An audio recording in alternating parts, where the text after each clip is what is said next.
हमने हर मुद्दा उठाने का प्रयास की, लेकिन मैंने शुरू में कहा था समय कम है। 3 दिन का समय नाकाफी था जिस हिसाब से आज हरियाणा के हालात हुए हैं। आज हरियाणा जो है आर्थिक तौर पे, क्राइम के उसमें, महंगाई में, बेरोजगारी में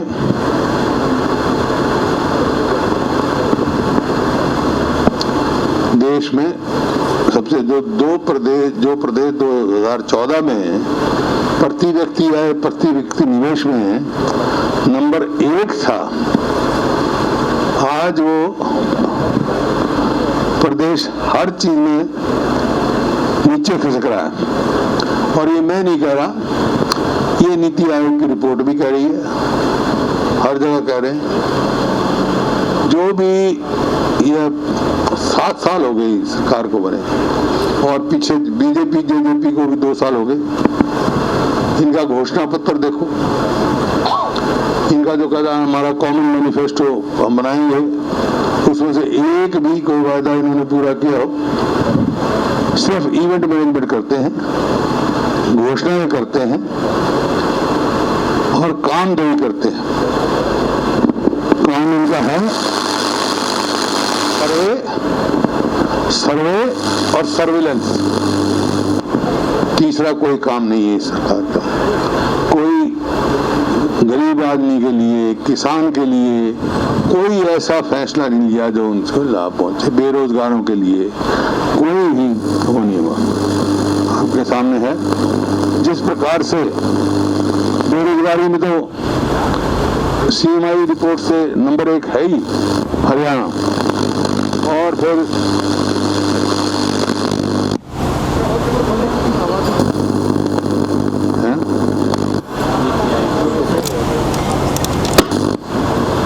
वो तो है ही नंबर 1। लेकिन नीति आयोग की भी जो इस साल रिपोर्ट आई है उसमें भी हरियाणा, बिहार और झारखंड के पीछे है बड़ी स्टेटों में, मतलब तीसरे नंबर पे है। तो CMI की तो कहते हैं कि भाई ये रिपोर्ट जो है वो कोई उसकी है, कांग्रेस की होगा। दिखाइए भाई, ये परिभाषाएं कैसे बदलती हैं, ये आपके सामने निकाली दुश्मन। 2019 में चुनाव से पहले जो आपके आज उप मुख्यमंत्री हैं, CMI की रिपोर्ट पे क्या उन्होंने ट्वीट किया, ये देखो हैं, ये उनका है। ये है 5 सितंबर 2019 का। दुष्यंत चौटाला, शर्मनाक आंकड़े, बेरोजगारी के मामले में हरियाणा देश में सबसे आगे नंबर 1 पर पहुंच गया। मुख्यमंत्री खट्टर एक और तो हरियाणा की नौकरियों हरियाणा से बाहर वालों को दे रहे हैं, दूसरी ओर हरियाणा की बेरोजगारी का आंकड़ा देश में सबसे ऊंची दर 28.7% पर पहुंच गया है। अब कैसे परिभाषा बदल गई भाई, अब ये कैसे हो गया? जब तो इस पे रिलाई किया जाता था, जब तो ठीक, अब गलत। ये दोहरे मैदान कैसे? अगर ये कांग्रेस की है और बीजेपी गवर्नमेंट, गुजरात में बीजेपी गवर्नमेंट है, तो वहां 4% को दिखाया गया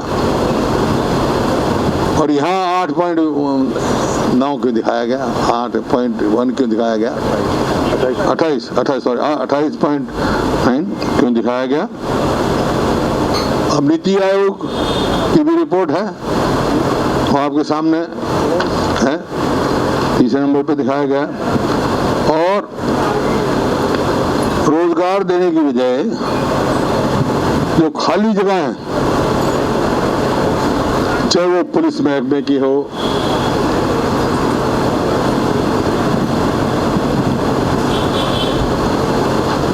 चाहे वो पुलिस महकमे में हो, चाहे हेल्थ डिपार्टमेंट की हो, एजुकेशन की डिपार्टमेंट की हो, लाखों जगहें खाली पड़ी है। भाई निकालेंगे जगह, विड्रॉ कर लेंगे। जैसे गीता जी ने विधानसभा में बताया, किसी यूनिवर्सिटी में कोई वो नहीं हुई, रिक्रूटमेंट नहीं हुई, और पेपर लीक कर देंगे। जो लुटाई ये पेपर लीक में हुई है हरियाणा के युवाओं की, जैसे हमने मांग की कि भाई सीबीआई की जांच कराओ आप, मैं ये समझ से बाहर है कि ये इनको कोई है ही नहीं, ये कहता भाई ठीक है ये तो वो है, तो सीबीआई की जांच कराने में क्या संकोच है इनको?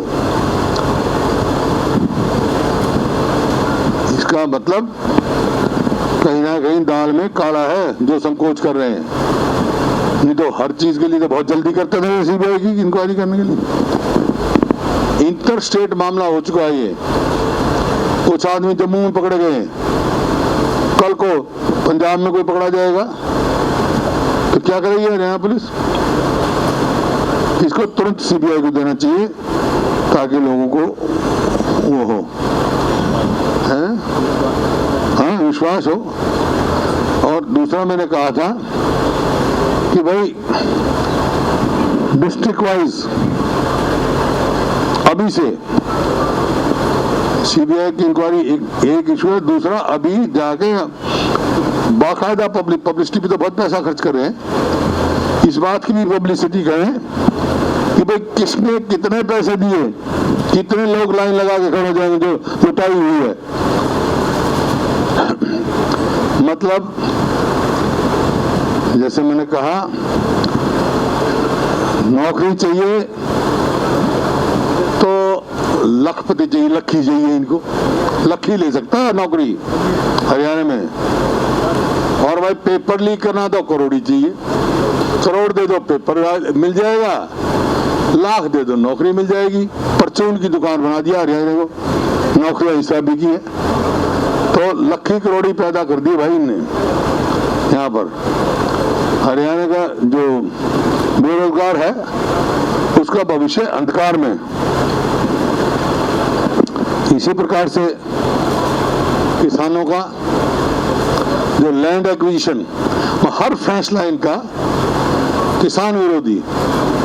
लैंड एक्विजिशन भी जो अमेंडमेंट के लेके आए हैं, इतनी मुश्किल से लैंड एक्विजिशन हुआ 2013 में, 1894 का था, किसान के हित का बना। और जो भी ये लेके आए हैं टोटल किसान के अहित का है। चाहे वो 70% कंसेंट की बात हो, उसको खत्म करने के लिए 10 है इन्होंने किया है। जैसे मल्टी क्रॉप इरिगेटेड लैंड को एक्वायर नहीं कर सकते थे, उसको भी कर दिया। और जो हाँ डिफेंस के लिए और चीजों के लिए कर सकते थे, जरूरी देश की सिक्योरिटी के लिए, लेकिन अब तो इन्हें पब्लिक प्राइवेट पार्टनरशिप उसमें कर दी, उसको छूट दे दी। इसका मतलब क्या है? इसका मतलब ये है किसान की कंसेंट तो गई, जो कंसेंट जरूरी थी। कलेक्टर को पावर दे दी है? हाँ, मतलब तो ये तो पूंजीपतियों के हाथ में गई, किसान विरोधी है। और जो क्रोनी कैपिटलिज्म कहते हैं ना, वो उसकी तरफ एक बहुत बड़ा कदम आता है। और मकसद में समझ में नहीं आया कौन से प्रोजेक्ट के लिए इन्होंने की है। अरे लैंड बैंक हरियाणा के पास बहुत है, उसको यूटिलाइज कर लो। जो आईएमटी है खरखौदा, उसको कर लो। आईएमटी रोहतक खाली पड़ा है, फरीदाबाद है, ये आपका शाह है, कितनी जगह आप कर सकते हो हैं? हाँ, रोज का मेवात में है, वो खाली पड़े हैं। जो एक्विजिशन करेंगी लैंड, जो एक किसान के हित की है, दादूपुर मलवी, वो डिनोटिफाई कर दी, जो कि डार्क जोन की थी सारी जमीन। वो जो ये कहते हैं 22% आमदनी दुगनी करने वाले बात है। तो एक भी फैसला इनका किसान और गरीब आदमी हक में नहीं। जो कलेक्टर को पावर दे दी, कि भाई वो करे, कोई मान ले कोई लैंड ओनर चले गए और वो और उनका हो गया, उसी टाइम जो है एक्विजिशन कर दे विदाउट आस्किंग एनी ऑब्जेक्शंस। भाई कोई लैंड ओनर है, उसकी जमीन में से किसी का रास्ता जा रहा है, किसी का रजवाया जा रहा है, किसी को ईजमेंट राइट मिला हुआ है, किसी ने मोर्टगेज का रखा है, किसी ने ठेके पे ले रखा है, कोई साजी मिला हुआ, उनकी कोई सुनवाई नहीं। इसका मतलब मजदूर कोई होगा, उसकी कोई सुनवाई नहीं। तो ये तो मतलब आपके सामने है, किसानों के लोगों के विरोधी वो है। और इसी वास्ते मैंने कहा था भाई ये सिलेक्ट कमेटी भेजो। क्या थी भाई इतनी जल्दी, क्या थी? सिलेक्ट कमेटी भेजते, डिस्कस होता, अगर कोई ये कहता है बहुत अच्छा इसका नतीजा निकलेगा तो सबके व्यूज लेते।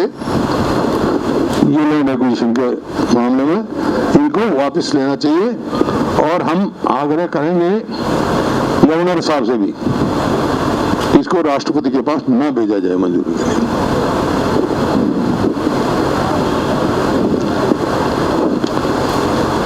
देखिए 75वां साल है हमारे स्वतंत्रता दिवस।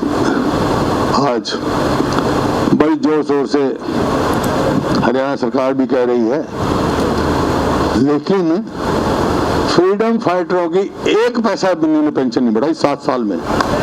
जहां छोड़ गए थे वहीं, इतना तो उनका सम्मान है। जो उनके पोते पोतियों को देते थे, चलो उस टाइम 21,000 देते थे, कितना मेरे को याद नहीं, वहीं की वहीं।